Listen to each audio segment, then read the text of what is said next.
Alright, so this is an advanced tutorial about adding patterns to different parts of your model.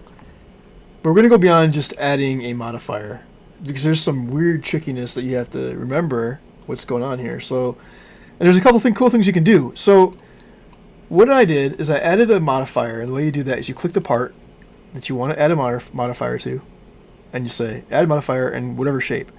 So I added a modifier which added this little box here. See that right there?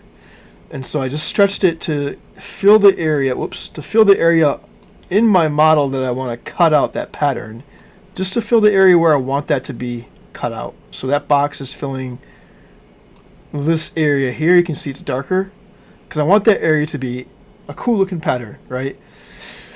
So that's cool, right? So then how you do that is you click the modifier, you right click it, and you say layers and perimeters. You set the bottom and top to 0. And then you just go, and actually, you can actually do it from here. If you go to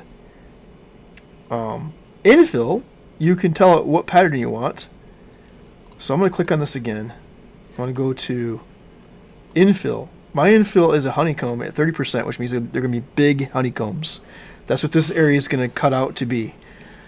Now, watch this. So if I slice this, there you go. There are the honeycombs, right? The thing I want to tell you about is that why is this one? I didn't create a modifier for this one, so why is there a honeycomb, right? Just if you remember, what was the reason for this? So you can prevent that from happening. So if you click on this guy and then you right click and go to infill, you can actually change it.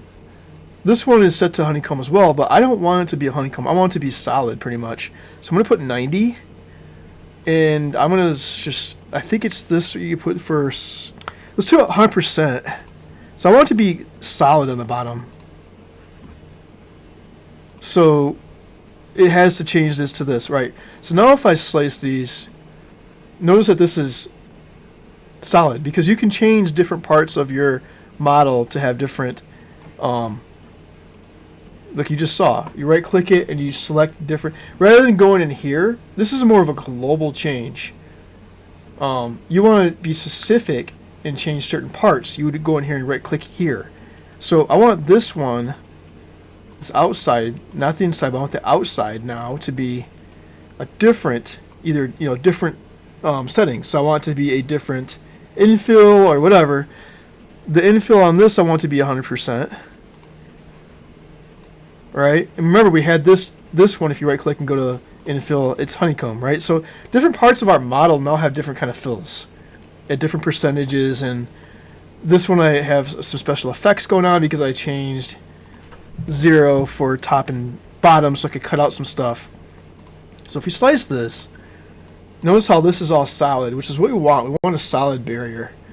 We just want this to be a little bit lighter with the pattern. And then notice this one's very solid because it's the base. So adding modifiers to only the areas you want to cut that pattern out. Right clicking the modifier and choosing your infill and your, doing the magic, making 0 for top and bottom. We'll do this. The rest of it, to make it different, you would right click that part and give it a different set of layers and perimeters and infill. I didn't know you could do this until today. I actually discovered it by accident, so that's kind of cool. Look at that. See, if you look at the bottom of it, that's all solid here. This is all solid here, and so the top is going to have a cool pattern. So I just wanted to share that. There's a couple of cool tricks you can do, and depending on what you want to have patterns and what you don't want to have patterns, you can tweak that on your model in different areas. So there you go.